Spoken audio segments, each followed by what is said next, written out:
Nós iremos ler do verso 15 ao verso 23.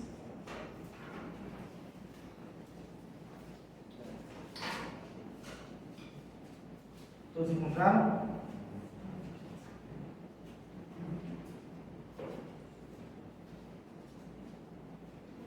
A palavra de Deus diz assim: Ele é a imagem de Deus invisível, primogênito sobre toda a criação. Pois nele foram criadas todas as coisas nos céus e na terra, as visíveis e as invisíveis, sejam tronos ou soberanias, poderes ou autoridades. Todas as coisas são criadas por ele e para ele. Ele é antes de todas as coisas e nele tudo subsiste. Ele é o cabeça do corpo, que é a igreja. É o princípio e o primogênito dentre os mortos, para que em tudo tenha a supremacia. Verso 19.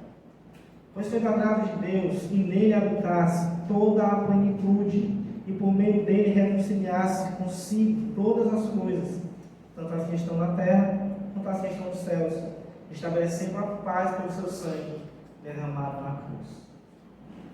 Nosso Deus, nós pedimos que o Senhor fale conosco. Tem misericórdia de nós. E fala ao teu povo. Ensina ao teu povo. Exorta ao teu povo. Nós oramos confiados nos méritos de Jesus. Amém. Irmãos, nós vamos meditar no seguinte título: Jesus no centro de todas as coisas. É um assunto muito pertinente nos nossos dias. Esse é um assunto muito esquecido nos nossos dias.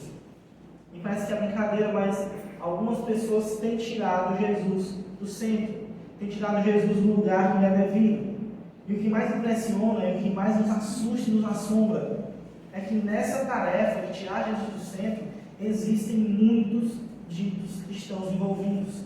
Pessoas que professam a fé em Jesus, pessoas que professam a fé no Cristo, nas doutrinas apostólicas, têm tentado retirar Jesus do centro. Nós veremos nesse sermão uma lição que deveríamos ter aprendido na infância de nossa fé, no princípio de nossa fé. Porque aprender que Jesus deve ser o centro de todas as coisas que existem, deveria ser uma coisa simples para nós. Ora, Jesus é aquele que veio ao mundo, é o nosso Salvador, morreu por nós, por fim foi crucificado, nos salvou da condenação. Quem deve ser o centro da história? Leia a história das Escrituras, leia toda a história da redenção, você verá que toda ela aponta para uma pessoa, toda ela aponta para Cristo e não para nós. Uma igreja verdadeira, uma igreja saudável, e um crente saudável, tem a centralidade na pessoa de Cristo. Uma das principais marcas de um crente saudável, de uma pessoa saudável, é quando ela é centrada na pessoa, na vida e na obra de Jesus, porque é tudo sobre Ele, é tudo dele e tudo para Ele. E no centro do coração de um crente, de um verdadeiro crente, Jesus está sentado no trono, está reinando no trono do coração dos irmãos e está no centro de todas as coisas. É interessante notarmos que quando nós colocamos Jesus no centro, todas as coisas, no centro de todas as coisas, nós nos tornamos mais fiéis a Deus.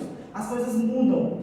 Quando nós conseguimos arrancar de dentro de nós aquilo que não é centro, aquilo que não deve ser central, e colocamos Jesus no centro, Jesus no trono, então nós mudamos, a nossa vida muda.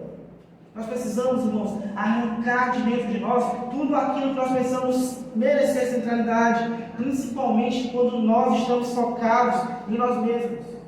Principalmente quando somos homens e mulheres que têm confiança em nós mesmos. Sabe aquele princípio coach que tem por aí? Confie em si mesmo. Quem acredita sempre alcança. Confie em vocês. Confie na força de vocês. Isso é mentira, irmãos. O hospício, como disse um certo teólogo, está cheio de pessoas que confiaram em si mesmos. E ainda digo mais, o inferno estará cheio de pessoas que confiaram em si mesmos. No inferno haverá pessoas que depositaram sua confiança neles mesmos. Terão pessoas que dizem: eu confio em mim, eu confio no meu talento. O inferno estará cheio dessas pessoas. Nós não podemos colocar nós mesmos como centro. Nós não podemos colocar nossa confiança total e plena em nós mesmos, porque nós não fazemos nada, nós não fizemos nada e nem faremos nada. Não somos nada. Quando nós analisamos a carta de Paulo aos Colossenses, Nós percebemos que há uma ameaça rondando a igreja de Colossos. A ameaça de falsos mestres, homens com ensinos tortuosos, com ensinos errados, querendo desviar os colossenses da verdade bendita. Eles estavam apresentando um falso Cristo, um falso Jesus. E perceba como é perigoso nós ou qualquer outra pessoa acreditar em um Jesus que não é o Jesus da Escritura. Se nós devemos colocar Jesus no centro de nossa vida e no centro de todas as coisas, Ele irá comandar todo o nosso redor, inclusive dentro de nós. Ele irá comandar a nossa vida.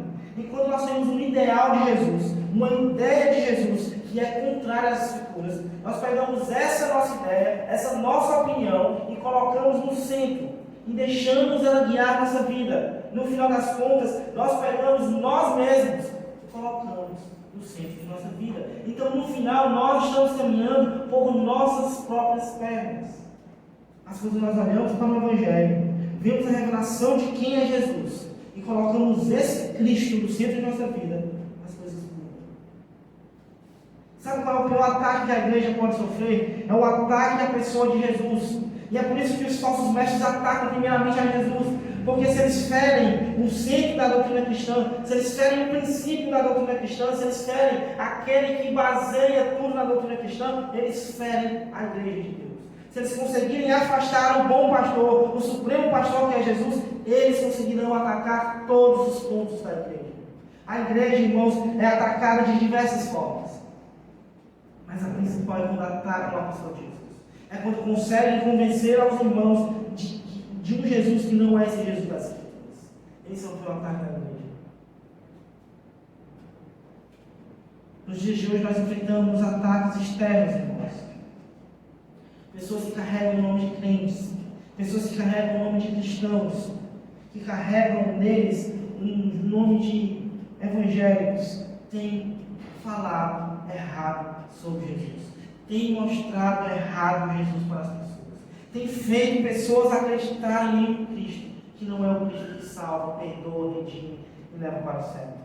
E quando essas pessoas confiam em outro que não é Jesus, eles estão caminhando a passos largos para o inferno, porque depositam a sua fé total, a sua vida, a sua própria vida, eles confiam a uma pessoa, a um ser que não é Jesus. É por isso que é tão importante nós sabermos quem é Jesus. Muitos homens, irmãos, vivem suas vidas por muito tempo acreditando em coisas erradas, crendo em Jesus erroneamente. E no fim das contas, elas estão colocando a sua vida em risco, porque estão depositando sua fé, sua confiança, sua vida, todas as áreas de sua vida estão confiadas em uma pessoa que não é Cristo. Por isso é importante nós sabermos quem é Jesus. O que Paulo faz é combater ensinos errados nesse texto. Pessoas que ensinavam, Jesus não é isso, Jesus não é aquilo. E Paulo condena as pessoas que ensinam isso, irmãos. Fica uma exortação a nós. Se nos apresentarem qualquer Cristo que não seja das Escrituras, que não condiza diretamente com as Escrituras, que nós rejeitamos. Nós, irmãos, não temos um interesse nessa comunidade de lhes apresentar um Jesus diluído. Nós apresentaremos Jesus como Ele é, por mais que Ele lhe doa, por mais que o Jesus da Bíblia não te agrade como Jesus mundano, por mais que o Jesus dessa Escritura não agrade como Jesus que apresentaram nas igrejas de prosperidade, nós iremos mostrar para vocês o Jesus das Escrituras. Sabe por quê? O Jesus da prosperidade, o falso Deus dessas igrejas prósperas, dessas igrejas que pregam teologia da prosperidade, eles podem, irmãos, garantir a vocês, podem convencer vocês que vocês podem ter dinheiro, carro e poder, mas o Jesus da Bíblia garante a vocês que vocês terão salvação, vida eterna e estão livres da condenação. E é isso que nós queremos. Eu não me interesso, irmãos, em ter uma vida bem-sucedida, se não for ao lado de Cristo. Eu não me interesso em ter uma vida que eu tenho tudo o que eu quiser, se no final eu serei condenado. Nós precisamos adquirir a consciência de que os bens materiais, as coisas dessa vida, por mais que sejam agradáveis ao nosso coração que é pecaminoso, o que mais vale é a salvação de Jesus. Paulo apresentou esse texto para mostrar o que é uma verdadeira crença e o que é uma falsa crença. Nessa noite nós iremos meditar nesse texto para sabermos quem de fato é Jesus. Qual Jesus que nós servimos? Trazendo esse texto para a igreja, o verso 18 fala diretamente a nós, diretamente para a igreja, para a comunidade. O verso 18 diz: Ele é o cabeça do corpo, que é a igreja. Nós podemos notar a importância de Jesus para a igreja. Não existe um corpo sem cabeça. Não existe uma entidade, uma comunidade sem um líder. Quando não há um líder, quando não há um padrão estabelecido, um padrão moral, um padrão de exemplo, as comunidades caminham e vagueiam erradas, caminham e vagueiam em círculos e nunca chegam a lugar nenhum. Mas a igreja de Deus, ela tem um padrão, ela tem um cabeça, ela tem um governante, um líder, que é Jesus. E ele é a cabeça do corpo. Isso nos remete ao aspecto soberano de Jesus, sua força e sua supremacia sobre a igreja. Isso significa, irmãos, que tudo o que fazemos nesta comunidade é direcionada para Jesus e não para os homens. Quando nós louvamos a Deus. O culto é direcionado a Jesus. Ter Jesus no centro é isso. É o que fazemos ser direcionado para a pessoa de Cristo e não para os homens. O texto nos mostra a razão pela qual Jesus tem direito de ser o cabeça da igreja, o dono da igreja. Porque ele é o princípio e o primogênito dentre os mortos, para que em tudo tenha supremacia. A ressurreição de Jesus o torna soberano sobre tudo e sobre todos. Cristo, como cabeça da igreja, nos remete a algumas coisas específicas. Entendemos que Cristo, Jesus, é quem tem total autoridade sobre a igreja de Deus. É quem manda, desmanda e faz o que quer na igreja de Deus. Não são os líderes que comandam a igreja de Deus. Não se confundam e não se enganem. Não são vocês que mantêm essa igreja. Não pensem que por dizimar, por contribuírem, por trabalhar nessa comunidade, vocês mandam na igreja de Deus. Quem manda na igreja de Deus é o dono dela, que é Jesus Cristo. Vocês nunca e jamais, nós nunca e nem jamais decidiremos o destino dessa igreja. Nós nunca e jamais decidiremos o que será ensinado nessa igreja. Porque quem define essas coisas é o dono da igreja, é aquele que morreu pela igreja, é Jesus Cristo, nosso Senhor. Se não te agrada o que é pregado, sua reclamação é com Cristo. Se não te agrada a igreja de Deus como funciona, teu problema é com Cristo. Porque é Ele que é o cabeça, o dono, o rei, a autoridade sobre a comunidade de Deus. Todo louvor, toda a honra, toda a glória tem que ser dada a Jesus. E jamais aos homens. E jamais a nós. É Ele que governa e protege a igreja. Portanto, nós podemos entender que se Jesus é o cabeça, o líder supremo, o governante dessa comunidade, Ele é o protetor da igreja. Ele é o líder e o governante dessa igreja. Por mais, meus irmãos, que homens maus persigam a igreja de Deus, eles tentaram derrubar a igreja de Deus, ela não foi derrubada. Nós já temos mais de 2000 anos de história, irmãos, e a igreja, a fé em Jesus Cristo só cresce, só aumenta, porque quem governa essa igreja é Jesus e não os homens. Entendam, nenhum homem, nenhum reino, nenhuma autoridade é capaz de pelejar contra Jesus Cristo e sair vencedor. A igreja de Cristo sairá vitoriosa, porque quem comanda a igreja, quem vai na frente da igreja é Jesus e não homens. Não temamos mal, meus irmãos. Não temamos nenhum mal que os homens podem nos oferecer. O único mal, ou o maior mal que os homens podem nos fazer e fazem à igreja de Deus é matar os seus integrantes, aproximando-os mais de Deus. E até nisso Deus é soberano. A igreja é perseguida em alguns lugares. E alguns morrem pela fé cristã.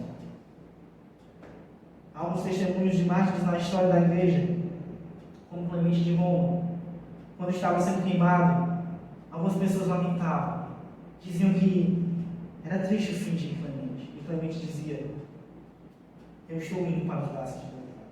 Eu estou caminhando em direção aos braços de meu Pai. O mundo não pode fazer nenhum mal a Deus. Eles perseguem, eles tentam, mas no fim, Jesus sai soberano sobre nós. Antes de entrarmos no ponto, queria compartilhar uma coisa com vocês. O texto de Colossenses fala sobre a pessoa de Cristo em sua realidade, em sua totalidade. é um pouco diferente dos relatos que nós temos dos evangelhos. Os evangelhos nos mostram a vida terrena de Jesus, o ministério de Jesus como um todo. Mas Colossenses fala em um aspecto totalmente além disso. Fala de Jesus como rei, criador, sustentador, salvador. Fala da pessoa de Cristo como uma totalidade, como uma plenitude, como Jesus Cristo. E nesse texto, irmãos, nós podemos aprender muito sobre Jesus. Não importa o quanto saibamos sobre Jesus, sempre haverá algo novo para saber sobre Cristo.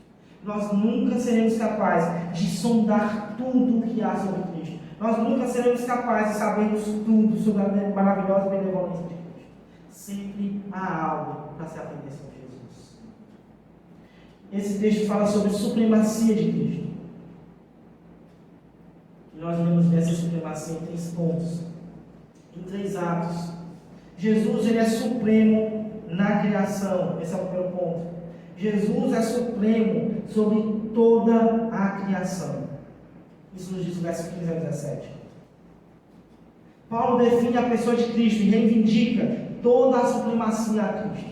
Supremacia absoluta. Jesus é o ser soberano e absoluto na criação e no governo do mundo. A supremacia de Jesus em relação à criação nos diz muitas coisas, irmãos. Não diz somente ele é supremo, isso é muito vazio. Um problema muito comum em nós é que nós afirmamos certas coisas e não levamos essas coisas para a nossa realidade. Ao afirmar que Jesus é supremo, irmãos, o coração do crente deveria exultar de alegria. O coração do crente deveria vibrar de alegria, porque nós servimos ao Deus supremo. E quando nós confessamos que Cristo é supremo, nós devemos confessar e crer nessa nossa profissão. Paulo usa uma linguagem muito comum aos homens nesse texto. Ele diz que Jesus é a imagem do Deus invisível. Aqueles homens sabiam o que era imagem.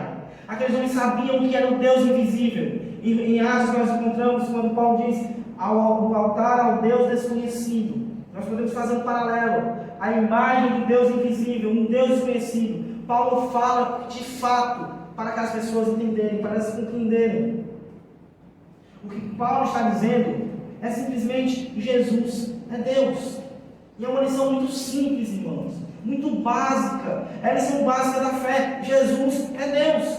Mas nós precisamos relembrar isso com constância. Porque por mais que professemos a divindade de Cristo, nos esquecemos de crer nessa divindade de Cristo. Nós aprendemos tantas coisas, irmão. Tantas coisas com afinco. Nós buscamos nossas coisas com tanto afinco. Por que não podemos buscar o conhecimento de Cristo com esse mesmo afinco?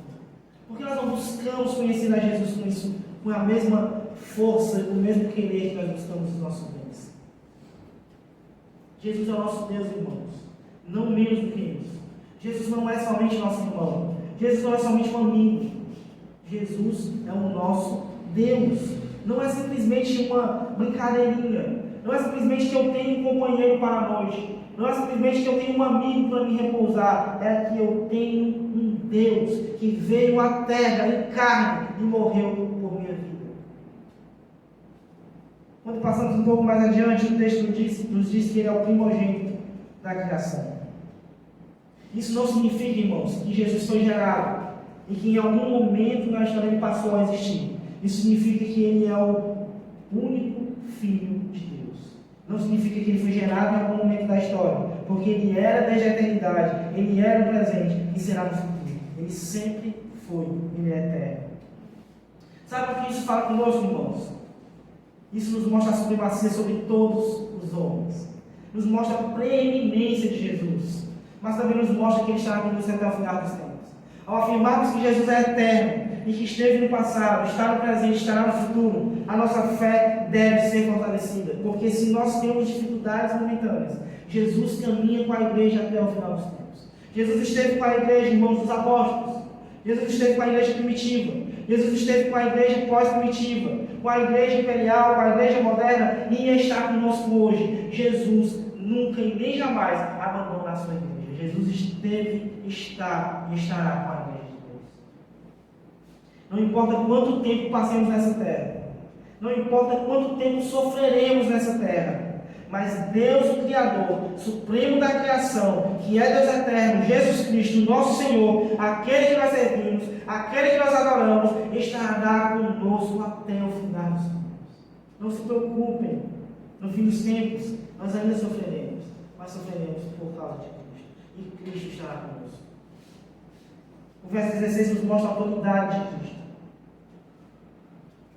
Não há outra explicação, irmãos. Jesus é supremo sobre a terra e sobre todos os homens. Porque Ele mesmo criou. Porque Ele mesmo moldou. Ele tem direito de ser o cabeça da igreja. Assim como tem direito de ser o dono do mundo. Porque Ele criou. Todas as coisas foram criadas por meio de Jesus. O verso 16, em resumo, nos diz: Jesus é supremo sobre todas as coisas.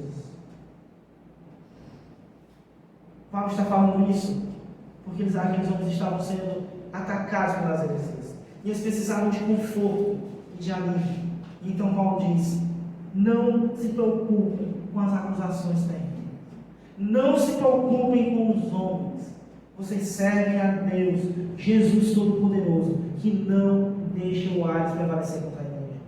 Não importa, irmãos, o que digam sobre a nossa fé. Não importa quando dizem que a nossa fé é irracional. Não importa quando dizem que Deus nos criou. Não importa quando dizem que nós não viemos de Deus. Se Jesus diz que nós viemos de Deus, ponto, acabou. O que importa é as Escrituras e não o restante. Não importa o que o mundo diga. Nós, irmãos, poderemos caminhar na contramão do mundo. Ainda assim nós estaremos certos. Se estivermos de acordo com as Escrituras. Nós temos que parar de ter medo de afirmar que a Escritura é verdade, porque ela é verdade. Se a Escritura diz que foi assim, ponto. Não importa que fulano disse o contrário, não importa que o maior cientista disse o contrário, não importa. É as Escrituras que dizem a verdade. A verdade é Deus, e a verdade vem de Deus e somente dele.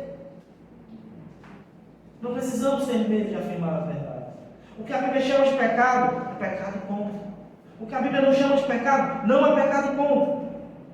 O que a Bíblia diz que nós devemos fazer e ponto. Não neguemos as Escrituras. Não lutemos contra as Escrituras. Aceitemos. E somente isso. Você foi criado por Jesus. É isso que as Escrituras dizem. Ele é o dono de todas as coisas. E não somente você, mas todo esse mundo foi criado por Ele. E tudo nele subsiste. Isso significa que todos os domínios da terra, todas as coisas dessa terra, todos os reinos, este mundo está sob o domínio de Jesus. Está debaixo dos pés de Jesus. Paulo pregou aqueles homens. E aceitando ou não essa verdade, que Jesus é o Criador de todas as coisas. E que domina sobre todas as coisas. Isso continua sendo verdade. Se no nosso coração nós ainda achamos que mandamos em nossa vida, não importa. Essa não é a verdade. Se homens dizem que a Bíblia não é verdade, não importa. Ela é a verdade. Paulo, nesse texto, aponta para o único Filho de Deus, o primogênito da criação, o único Rei soberano dessa terra. Ele é maior do que todos, irmãos. Ele é maior do que tudo. Ele é maior até mesmo que as forças sobrenaturais que atuam nesse mundo. Jesus é supremo sobre toda a criação. Sabe o que isso nos diz? Já que Jesus é a fonte original da fundação do mundo, porque nele tudo subsiste, é que Ele nos conserva neste mundo. Nós deveríamos ser gratos a Deus. Implica que nós devemos ter mais fé nele. Tantas coisas que nós falamos sobre Jesus, tantas maravilhas, irmãos, e para o nosso próprio bem, faríamos bem se crescêssemos nele com total fé. Perceba que é sem lógica, irmãos. Nós temos um Cristo sendo apresentado a nós, um Cristo que é todo-poderoso, Criador, Supremo, e nós deixamos de nos apegar a Ele, a essa plenitude, a essa confiança, a essa fortaleza, para nos apegarmos às coisas vãs, para nos apegarmos a nós mesmos, aos nossos bens. Quanta loucura nós cometemos, irmãos. A Bíblia nos apresenta uma pessoa perfeita, um homem perfeito, um homem todo-poderoso que tem poder para tudo. E nós deixamos ele de lado e corremos para pessoas, para coisas e para o nosso ego. Por louco nós somos. Cristo é supremo na criação. Cristo é supremo sobre as mínimas coisas. Quando nós falamos de soberania de Jesus, soberania de Deus, nós temos a mania de sempre carregar isso para o lado máximo das coisas. Jesus é supremo sobre a minha vida no total. Jesus é supremo sobre a criação total, mas esquecemos de dizer e esquecemos de crer que Jesus é supremo sobre as mínimas coisas. Quando nós colocamos Jesus no centro das mínimas coisas, nós veremos o resultado. Nós tentamos, irmãos, caminhar com nossas próprias pernas. Às vezes nos preocupamos, eu preciso disso, mas isso é tão pouco.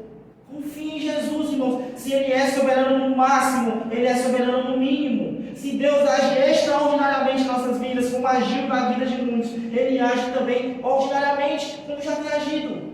O fato de comermos todos os dias é soberania ordinária de Deus. O fato de nos vestirmos todos os dias é soberania ordinária de Deus. São coisas simples, mas que Ele é soberano, que Ele reina. Esses dias eu vi um post que dizia o seguinte: encontrei Jesus na tua. E no texto uma moça relatava como um dia ela ficou grata por estar lavando louça. Ela entendeu que se tinha louça para lavar, tinha comida para comer. Sejamos gratos pela louça que lavamos.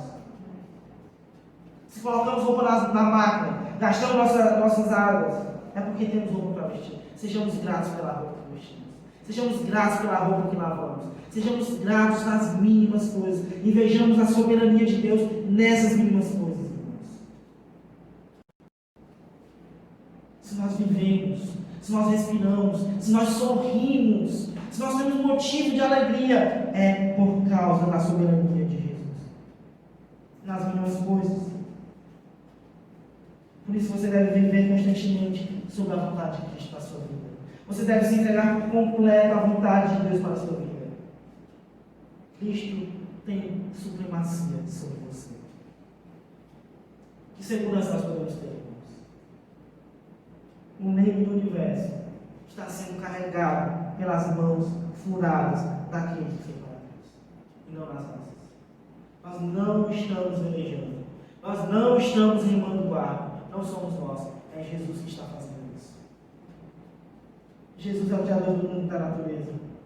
Por mais que os homens queiram dizer o contrário, agarrem-se nesta verdade. É Ele que é o criador. É Ele que é o ser supremo. Entenda. A tua vida está sob o cuidado do Criador. Não tema a criação. Entenda. A tua vida está nas mãos do maior médico de todos os tempos. Não tema a enfermidade. Não tema a doença. Entenda. Sua vida está sob o cuidado do Salvador e Perdoador. Não tema a condenação. Entenda. A tua vida está nas mãos de Deus e não do diabo. Então resista ao diabo e ele fugirá de vocês. Resistam. Sejam homens, sejam mulheres e resistam aos pecados, resistam às tentações. Que vocês servem a Deus e não ao diabo. Esse é o primeiro motivo pelo qual nós devemos ser centrados em Cristo. Porque Ele é o centro da criação.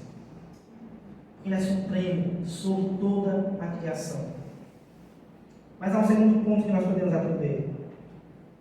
No verso 19 ao 21, nós podemos aprender que Jesus é supremo também na reconciliação.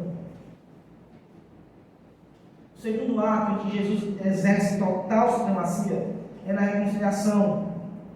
O verso 19 ao 21 diz o seguinte: pois foi do agrado de Deus que nele habitasse toda a plenitude, e por meio dele reconciliasse consigo todas as coisas, tanto as que estão na terra quanto as que estão nos céus, estabelecendo a paz pelo seu sangue derramado na cruz. Muitos aqui já ouviram esse termo, reconciliação. Talvez outros ainda não. Alguns têm a ideia de que reconciliação é quando você se afasta da fé, vai no culto, levanta a mão e diz que quer se reconciliar com Deus. Mas não é isso que o texto está falando. Não é dessa reconciliação. Reconciliar é basicamente trazer de volta o estado anterior. É quando tudo estava em ordem, ficou em desordem e agora volta para a ordem, volta para a harmonia. Isso é reconciliação. E antes de falarmos dessa reconciliação, o verso 19 nos diz que foi do agrado de Deus que nele habitasse toda a plenitude. O que é essa plenitude que Paulo está falando? É a plenitude de poder? É a plenitude de glória? É a plenitude de divindade? O que será que Paulo está falando com esse termo? Os colossenses, eles criam na supremacia de Cristo. Mas qual será a implicação da supremacia de Jesus sobre a criação e sobre a igreja? O que isso quer dizer? Jesus é supremo. O que isso nos diz? O que isso fala para nós? Paulo está aplicando a supremacia de Jesus na prática. Nos versos anteriores ele diz, ele é supremo. E agora ele diz, nele habita toda a plenitude. Ele passa da teoria para a prática. Ele está dizendo em outras palavras, Jesus é suficiente para vocês. Os irmãos de Colossenses sofriam perseguições. E talvez alguns diziam, Paulo, mas será que nós não estamos errados? E Paulo diz, nele, em Jesus, habita toda a plenitude. Ele é completamente suficiente para vocês. Vocês não precisam dos ensinamentos desses hereges. Vocês não precisam dessas pessoas. O que vocês precisam é de Cristo, que é supremo e que é pleno. Paulo, respondendo a eles, ele diz, a plenitude não está em vocês. A plenitude não está em nós. A plenitude está em Cristo. Então Paulo diz em outras palavras, no lugar de vocês estarem olhando para esses falsos mestres que ensinam, olhem para Cristo, porque é nele que habita a plenitude. Olhem para Jesus, porque é ele que é perfeito. E nós aplicamos isso para nós. Nós devemos sim, irmãos, imitar algumas pessoas. Quando essas pessoas nos falam sobre o Evangelho verdadeiramente. Quando a vida dessas pessoas condizem com o Evangelho verdadeiramente. Perceba que não tem para onde correr. O cristão deve conhecer o Evangelho. O cristão deve saber julgar quem são as pessoas que servem ao Evangelho e quem são as pessoas que se servem do Evangelho. O cristão precisa saber, precisa entender quem é Jesus e o que Jesus fez para que ele possa olhar para as pessoas e identificar se essas pessoas realmente vivem conforme as Escrituras. E Paulo diz, não olhem para os falsos mestres, antes olhem para Cristo. E nós afirmamos, não olhem para as pessoas que não fazem nada pela igreja de Cristo. Não olhem para esses pastores de internet que vivem em tretas e confusões, mas olhem para Jesus que não fez essas coisas. Olhem para Cristo que é a plenitude. Não perdam o tempo de vocês tomando como exemplo pessoas. Gastem o tempo de vocês tomando como exemplo Cristo que é a plenitude, que é a perfeição. Nós não precisamos olhar para nenhum outro lugar, irmãos, para sabermos quem é Jesus. Nós temos a revelação de Cristo. Não precisamos olhar para além de Cristo, nós já temos Ele, Ele é suficiente. Jesus é o caráter perfeito de Deus.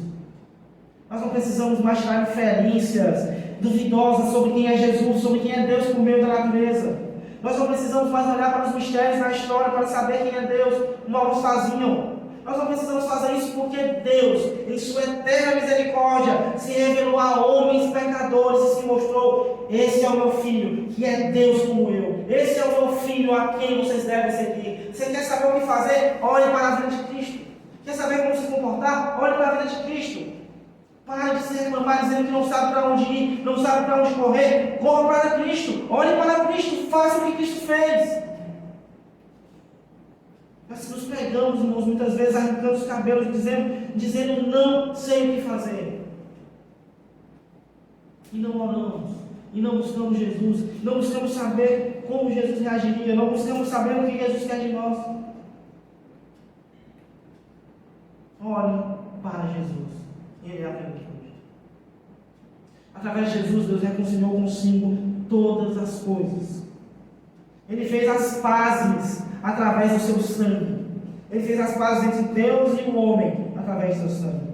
Vejam a magnífica obra de Cristo. Ele não somente é supremo na criação da igreja, mas ele é supremo na reconciliação. O verso 20 nos diz que ele estabeleceu paz, porque antes vivíamos em um cenário diferente, cenário de guerra contra Deus. Entenda. O texto diz, Cristo estabeleceu paz. Ele ficou a bandeira da paz. Não há mais guerra entre Deus e seus eleitos. Não há nenhum homem capaz de retirar a bandeira de paz que Jesus ficou. Não são nossas atitudes, não são nem mesmo os nossos pecados que tirarão essa bandeira branca da paz que Cristo ficou. A paz que Jesus nos deu com Deus é eterna, é perfeita e um dia será totalmente consumada. Nós já temos paz com Deus. E nós devemos aprender, irmãos, a descansar. Nós não vivemos mais em guerra contra Jesus. Nós estamos em paz com Deus. Estamos em paz com Jesus Cristo. Não devemos nada. Não por nossos méritos, mas pelos méritos de Cristo. O texto ainda nos diz que Cristo reconciliará todas as coisas, tanto as que estão nos céus quanto na terra. A criação também sofreu descomunhão com Deus. A criação também sofreu o impacto da queda do homem. Romanos 8:20 nos diz assim, que a natureza está submetida à inutilidade. Perceba que a natureza precisa de reconciliação. Sabemos que este mundo está entregue a Satanás, que é o príncipe desse século. Mas quando o nosso Senhor voltar, esse mundo será restaurado. Todas as coisas serão restauradas. Satanás, o diabo, os seus seguidores não têm direito a nada. A terra, a natureza, o mundo é de Deus e será restaurado por Deus. Aqui fica uma implicação para nós, para os nossos corações quebrantados. Jesus irá restaurar todas as coisas. Por isso, nós, filhos de Deus, cremos que naquele grande dia, no dia do Senhor, tudo em nós será restaurado. É doente, está enfermo, sua saúde será restaurada por Jesus naquele grande dia.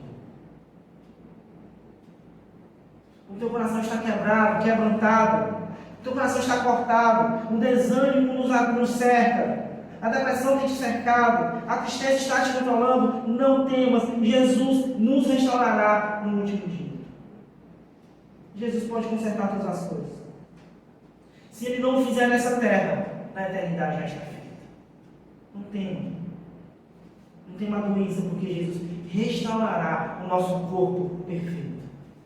Não tema a tristeza, não tema o desânimo. Jesus restaurará o nosso coração quebrantado. E nada mais, nada dessas coisas nos afligirão. Nós estaremos restaurados por Cristo.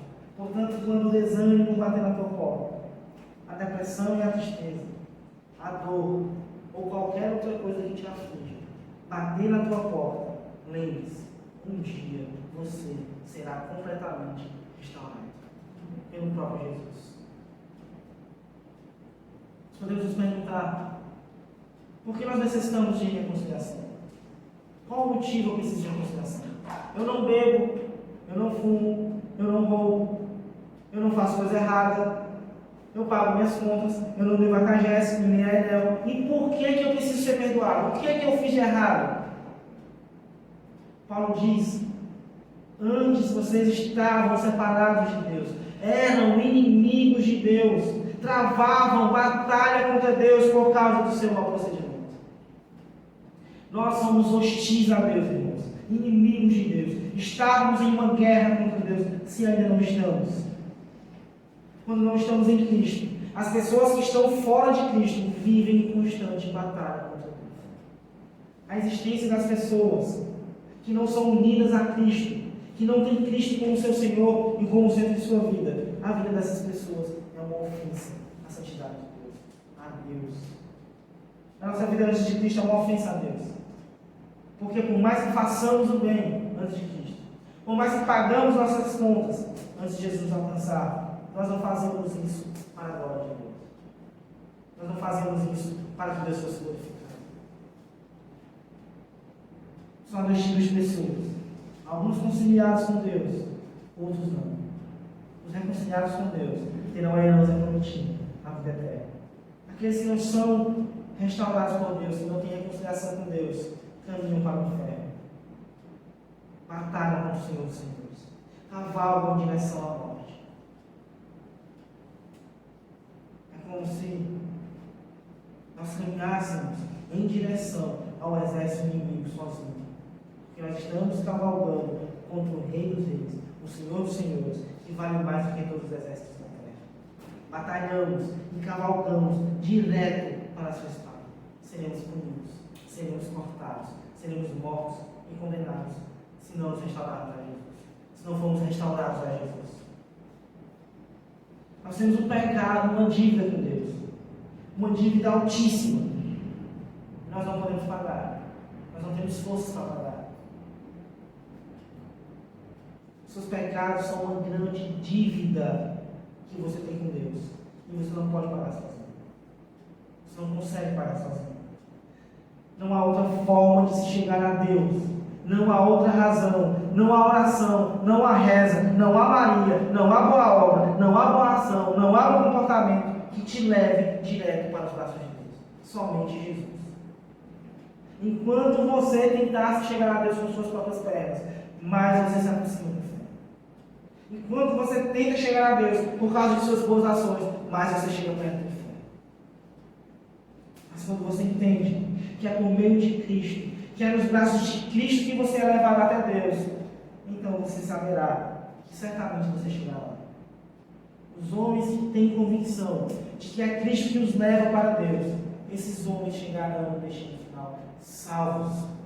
Mas os homens que confiam em suas obras, em sua força, em seu braço para chegar a Deus, caminham para o inferno. É Jesus que te busca no reino de treva. É Jesus que vai e te tira do lamaçal. É Jesus que te tira do lamaçal de pecado, da podridão do pecado. É Jesus que te limpa. É Jesus que enxuga tuas lágrimas. Pessoas te fazem chorar, irmãos, mas é Jesus que limpa tuas lágrimas. Você peca, mas é Jesus que te limpa. Você anda coberto de pecado, mas é Jesus que te dá vestes novas. Você anda coberto de injustiça, mas é os métodos de Cristo que te purifica e diz: é justo, porque eu morri por ele. É Jesus que te leva a Deus, e não nós. É Jesus que te limpa e te apresenta de Deus agora como um filho e não como um inimigo. De inimigo passamos a ser filhos de Deus. Quão maravilhosa bênção, Jesus. Esse é o verdadeiro Cristo, aquele que nos reconcilia. Os homens nos mostram falsos cristos e que nos oferecem dinheiro, que nos oferecem bênçãos, carros importados, vida financeira instável, nos oferecem alegrias momentâneas. Mas essas pessoas não podem oferecer a reconciliação de Deus. Mais vale esta reconciliação, irmãos, do que todas as outras coisas.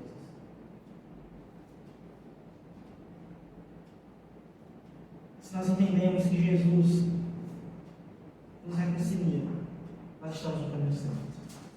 Por mais que algumas vezes nós caímos, por mais que ainda tentemos nos debruçar, tentemos resistir, Jesus já está agindo. Jesus, o Jesus das Escrituras, é o Deus que nos reconcilia com o mundo. Que isso fique em nosso coração. Nós aprendemos no terceiro e último ponto sobre a supremacia de Jesus.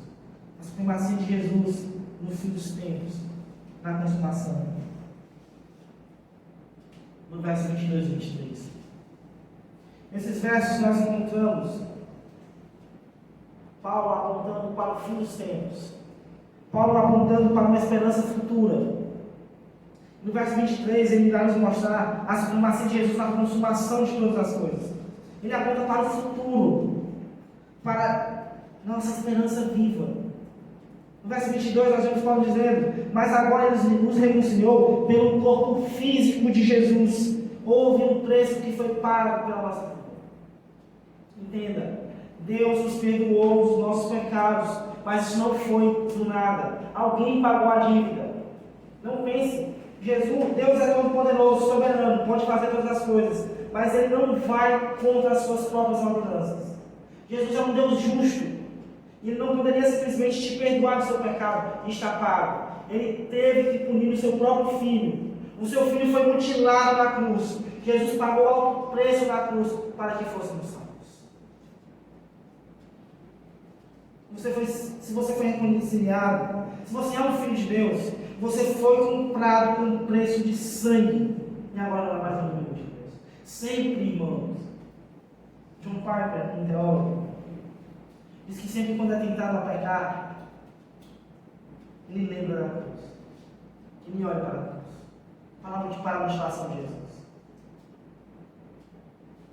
O Filho de Deus não pode ter amor pelo pecado.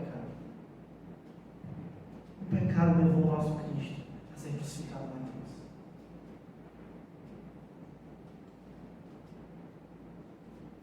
Jesus morreu naquela cruz, irmãos, para nos dar vida. Enquanto um era mutilado, era chicoteado, era zombado, nós estávamos sendo restaurados. Enquanto Jesus estava escorrendo sangue da cruz, nós estávamos sendo purificados. A cruz de Jesus é bênção para nós. Sabe o que nos coloca restaurado diante de Deus? Cristo crucificado. É por isso que Paulo diz: não me importa saber nada de vocês, senão Cristo crucificado. Não precisamos de pessoas que não nos falem sobre Cristo crucificado. Crentes que não falam sobre a crucificação de Jesus não podem nos ensinar nada. Porque a crucificação de Jesus é o centro, o cerne da nossa fé. Se Jesus não foi crucificado, nós não somos salvos. Se Jesus não morreu, nós estamos vivendo uma mentira, uma ilusão. Nós precisamos pregar Cristo crucificado. Nada mais do que isso. Cristo crucificado.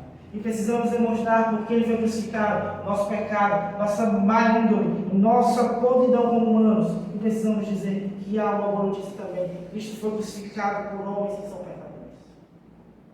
Quando Deus olha para você agora, irmãos, Ele não vê os pecados, que é uma imensa ofensa a Ele. Ele vê o caráter de Cristo. Ele vê o Filho crucificado.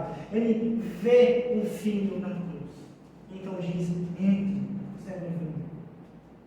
Você se apropria do mérito de Jesus por meio da fé.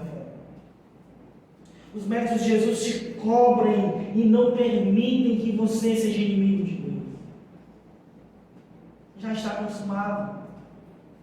No verso 22 nós podemos ver Paulo apontando para a consumação de todas as coisas. E Paulo aponta para a supremacia de Cristo no fim dos tempos. Ele nos reconciliou por meio de sangue. Mas por qual motivo isso? Porque Ele nos restaurou. Porque Ele nos reconciliou. O texto nos diz: para nos apresentar santos, inculpáveis e livres de qualquer acusação. O propósito de Jesus é aperfeiçoar a igreja de Deus. É aperfeiçoar todo o seu povo, para que esse povo se apresente diante de Deus limpo, justo e santo, inculpáveis perante Deus, por causa dos méritos de Jesus. Perceba que é Jesus que reconcilia, e é Ele quem apresentará diante de Deus. E dessa forma, santos, inculpáveis, nenhuma condenação para nós. Abrindo um adendo, perceba, a vontade de Jesus para o seu povo é que eles se aperfeiçoem. Não é que eles tenham uma vida fácil, bem estruturada, financeiramente bem. Jesus não te prometeu isso. Jesus não prometeu uma caminhada fácil e simples. Esse não é o propósito de Jesus. É aperfeiçoar. E muito pelo contrário. A jornada do cristão, por ser uma jornada de aperfeiçoamento, vai ser difícil. Tudo o que precisamos aperfeiçoar, irmãos, dói. Tudo o que precisamos moldar, dói. Tudo que nós precisamos arrancar de nós para agradar a Cristo, dói. A tua vida em Cristo será uma eterna caminhada de aperfeiçoamento. E isso vai doer. Voltando para o texto, partindo para o verso 23, nos diz que, como consequência dessa reconciliação, dessa preparação do povo de Deus para a consumação, nós devemos estar firmes na direção que o Evangelho nos aponta. O verso 23 nos trata sobre a evidência da reconciliação. Qual é a evidência da reconciliação? Como nós podemos ter certeza de que fomos reconciliados? O verso 23 diz que continuem alicerçados e firmes na fé. Não se afastem da esperança do Evangelho que vocês ouviram e que tem sido proclamado a todos que estão debaixo do céu. Não se afastem da mensagem do Evangelho. Algumas pessoas te puxarão para a esquerda, outros para a direita, alguns para alguns pecados, outros para outros pecados, mas permaneçam firmes na direção do Evangelho. Não fraquejem, mantenham-se firmes, tenham os pés ficados no Evangelho de Deus. Sabe por que é importante vir para a igreja? É aqui que vocês aprendem o Evangelho. Talvez em casa vocês não aprendam. Talvez em casa vocês nem leiam e ainda não querem vir para a igreja. Venham para a igreja, sejam instruídos, porque é o Evangelho que nos dá base para vivermos a vida cristã, porque é o Evangelho que é luz para os nossos caminhos, que nos mostra a trilha que devemos seguir. Quando negligenciamos, irmãos, a mensagem do Evangelho, a leitura das Escrituras, nós estamos dizendo: eu não preciso saber o caminho que eu preciso caminhar. Eu prefiro caminhar em escuridão e em trevas do que caminhar em luz. É Jesus que nos reconcilia. E Ele diz: sigam firmes na direção do Evangelho. não é nas falsas mentiras, nas falsas verdades, não é nas coisas que os homens falam, mas é no Evangelho. É o Evangelho que nos dá base para caminharmos.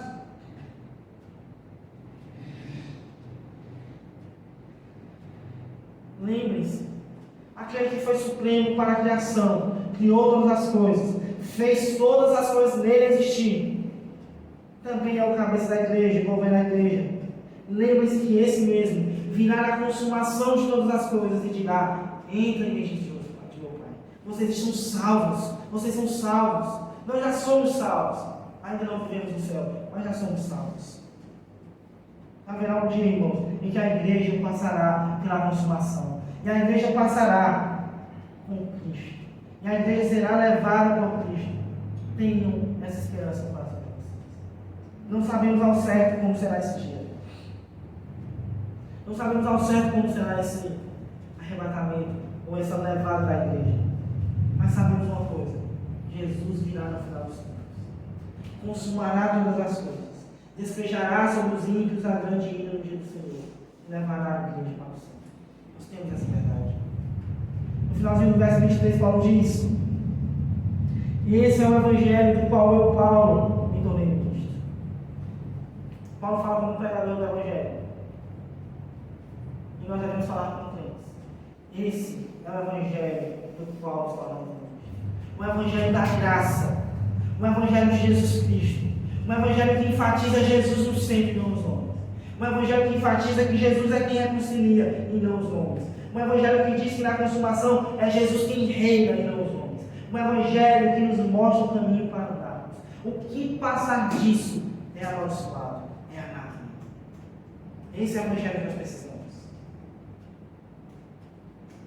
Nós vimos que Jesus é supremo na criação, na reconciliação e na consumação. A obra da redenção. Esperemos. A criação já passou. Nós já usufruímos das bênçãos da criação. A reconciliação já passou. Jesus já morreu na cruz. Nós já fomos reconciliados. Aguardemos. A consumação chegará. E nós iremos ao céu. Essa mensagem nos abençoe. Amém.